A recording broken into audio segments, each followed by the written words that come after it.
Well, I was coming to y'all today. I'm on a little vacation, work vacation type thing, and I haven't talked about the stock market in a while. And I was gonna tell you about the turmoil and all, and what I think about it. Um, we're in sort of a up and down time. And with the stock market, you got to think there's three things the stock market's going to do. It's going to go up, it's going to go down, or it'll go sideways. Most of the time, if it's going sideways, it's creeping. And if it's going sideways, that's a quote unquote sort of safe time. It's not real volatile. And now it can be that's pretty straight up. That's what we've been having for the past several years, is it's going like that. And now it's sort of like this or going down, and we have some steep drops and steep pickups. That's real volatile. It's the time that if you're a day trader, you can make big money, because when the stock market is falling and rebounding 10, 20, 30, 40%, you can make a lot of money quick if you know what you're doing. But on here, pretty much what I tell people is you buy every day and average in. And if you're still early in your retirement investment, like me, in your 20s, 30s, early 40s, or whatever, 50s, just keep buying. Personally, I believe this isn't financial advice, but me, I'm going to keep buying. I'm going to dollar cost day average down. Um, when it drops, it's still set up to buy $1 of Coke today, $1 of Coke tomorrow, $1 of Coke the rest of the year. And I'm just using that as a terminology. Not, I do buy Coke, but any which way. And if you're doing long-term investment for retirement, like this isn't your income for today, when it drops, that's the best time, because yes, the stock market could bottom out and fall forever and ever and ever and never recover. But chances are it's going to fall. Think back to 2008, 2020, all that. It'll fall and then it'll rise. I think this time we're going to be in for more of a long term drop. Things are going to get tight. I don't I don't think the government's going to go in and bail a lot of stuff out. I think they're wanting it to crash down to reduce interest and all that kind of stuff, to get things sort of more under control, because we had such a large inflationary. But just go back in time and look, say 2008. I remember 2008 because I was in college, and my roommate come in and one day, and he was like, "Man, I lost $20,000 this week or something." And I was like, "Do what? Where at?" "Well, I'll go help you find it." He was like, "No, in the stock market or whatever." I was like, "Oh," and back then I knew absolutely nothing about it. His his mother-in-law and all was pretty well off, and they gave him money for Christmas. I don't make me lie about the money amount, but they would give everybody like $12,000 a year, whatever you could give somebody as a gift and not have to be taxed on. And when he got it, they would put it into an investment account for him, and so on and so forth. So you got to think, whenever you're 20 years old and you say, "I've lost $20,000." Now looking back at 2008, he had like a 20% drop. So he probably had $100,000 in the stock market back then, just knowing what I know now, unless they was in some companies and they went bankrupt or something. But I don't think they'd do that. They was fairly intelligent people. He was smart and very conservative, and again, they could have been dumb, not know what they was doing, and lost it all. But anyways, just like that, you go back and look, the S&P or whatever was probably you know 2,000 or something back in 2008. Well, now it's at 5,000. So if you wouldn't have continued to invest and say it was 2,000 and it dropped down to 1,500 points or whatever, and now it's at 5,000, well, you lost all that gain. You lost 3,500 points. If you had to put 1,500 in there, then your $1,500 would have been worth $5,000 or whatever, theoretically. And that's what I tell people. If you're in it for the long game, do it. Now, if you're getting close to retirement age, like my mom and dad and all, if you're going to depend upon the money you put in there, you may want to start looking at planning for the next few years of how to do, because you don't want to be like, I'm going to retire next year and I can withdraw $40,000 a year out because I'm 60 years old. My family members, we usually live to be 80, so I got 20 years. I can draw $40,000 a year out and deplete my, retirement fund at 80, sort of. Not saying that's a good thing, but just scenario here theoretically. So if you do that, well, if it drops, like I sort of think, I think everything's going to go from, it's going to drop probably 40-50%, and that's going to be like that for the next 2 years, year or two, something like that. And I think I'm not going to say it's going to bottom out by the end of the summer, but things are going to get real hard by the end of the summer. I have a security business, and when it gets slow a year before everybody else feels it, and it got slow last summer. Still slow. It's slower than I've ever had it. I mean, it's so slow. If something don't change, next year I may close it down because it won't be beneficial to have it open. But back in 2020, when it got slow in 19 that summer, and I think it was 19, something like that. I think it was. Well, by 2020, everything picked back up. Like, I made more money, but I did less work because everything got shut down. Well, I wasn't doing a whole lot of homeowner stuff. I was doing all commercial and government stuff. Well, I would work 2 days a week, and I made just as much money as having to deal with homeowners and work, 4 or 5 days a week. And when I say work that, like, I went from working 20 hours a week to 15 probably. But now I don't do nothing really and truly with my security business. I usually, this is again theoretical, like I usually do $10,000 a month.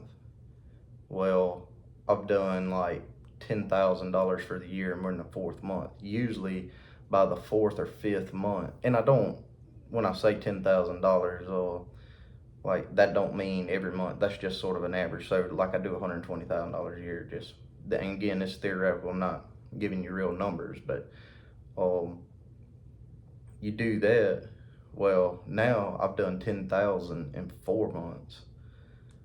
And usually by the 4th, 5th, 6th month, I've done $80,000 or $90,000. Like, I do most of my work from February to May, June. I get school work and all that when school's let out in May.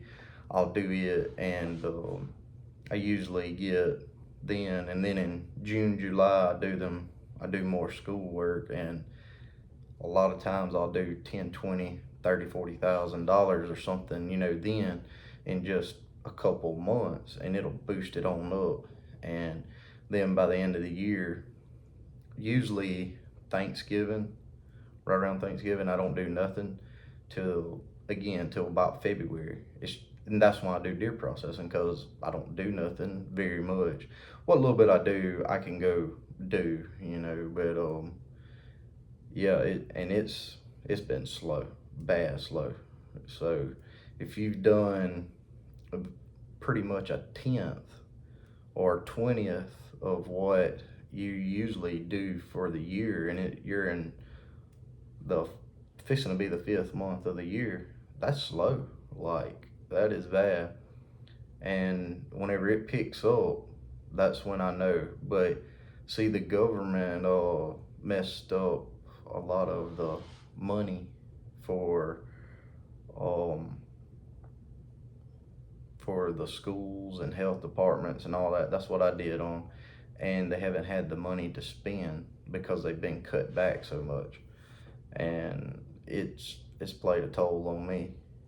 Oh, not that I'm super worried about it. I got other businesses. The deer processing has taken off, and it hasn't fully replaced the income of that, but it's replaced some, and then the sawmilling is replacing the other. If it keeps going like it is, I'll be okay. This next year we're gonna hit the deer processing even harder. I'm gonna advertise real heavy for it. I've never advertised really. I've had Facebook, just a Facebook account and put it out there, but we're gonna put like radio ads up and stuff like that. Not that we do every year, we do more deer than we did the previous year, but we need to boost these numbers so it'll carry me. And I want the deer processing to be my number one income.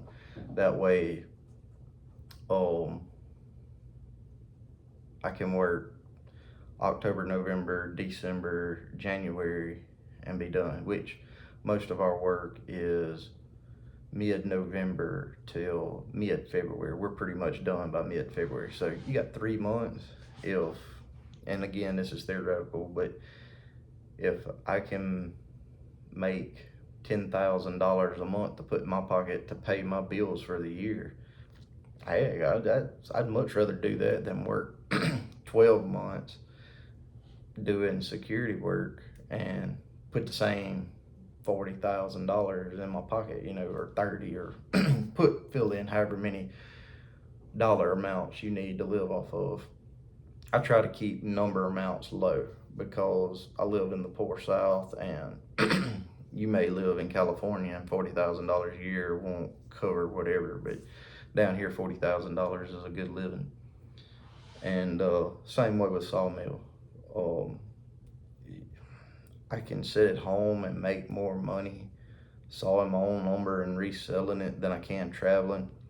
But I like traveling because I saw it, the lumber comes off the mill, I get the customers to handle the wood and look at the wood, and as long as they're happy, they write me a check every Friday. I'm like, well, I'm sawing it, check it, take a tape measure, check everything, do whatever.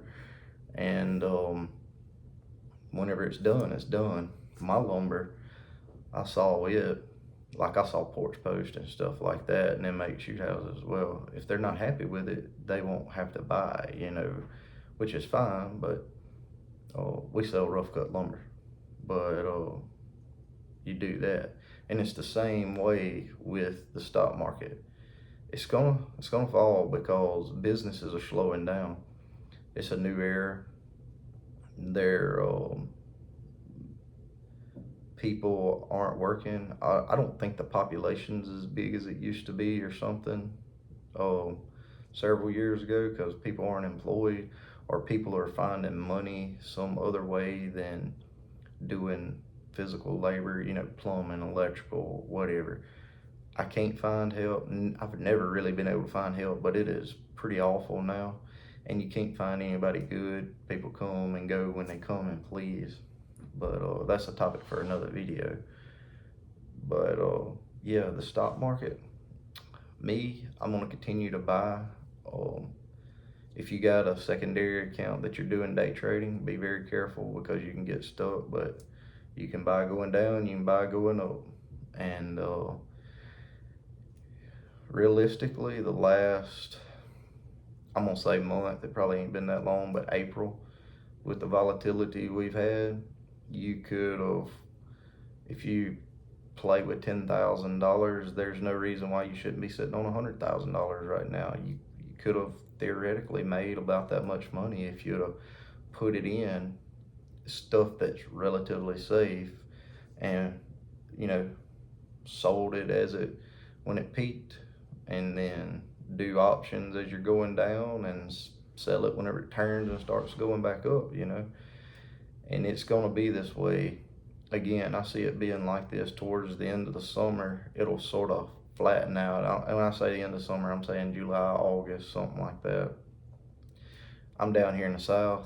Our summer, everybody else has a spring. We go from winter to summer. We've already had 90-degree days, and it's April. We you can wear a long sleeve shirt in the morning, and by lunchtime you could wear shorts and everything, because it'll be 50s in the morning and it'll be close to 80s, 90s in the afternoon by lunchtime a lot of times. So it's been that way for a month. We may have another cold spell of frost and all, but usually by Easter it's done. But anyways, just prepare for it to drop and get down. Don't get your feelings hurt. I wouldn't sell everything I had. If you got individual stocks and the companies look like they're gonna go bankrupt, yes, sell that. But if you got it in safe stuff, again, I'm not saying this like they're perfectly safe, but like Coke or McDonald's or something like that, something that's a blue chip, I call gonna be around, I wouldn't sell it. I'd just keep dollar cost averaging in, and then whenever it rose up, you're good to go. Like Warren Buffett and them said, if you'd have bought Coke back in the early 1900s, just bought one share of it, I think that's what it is. By the time they paid dividends and all that, or maybe it was $1,000 or something, I can't remember, but you'd have been like a millionaire 100 years later. 100 years ago, if you'd have bought, that much, you'd have been a millionaire.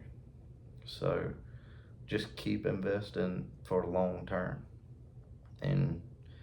And again, this is for people who go to work, don't have another business or anything like that. I would recommend putting at least 20%, preferably 40% of what you can of your income into investing for your retirement. Me, I put about 20% into the stock market, and then I put another 20% into my businesses, and then I'll put another 10-20% into me, because I'm the most valuable commodity that I actually have. I can control and see how much I can make things happen and all, so. But anyways, on the stock market, I would buy, if you know how to day trade, perfect time for day trading. It's high volatility. You can go broke fast, or you can make a lot of money fast. But anyways, we'll see you on the next video.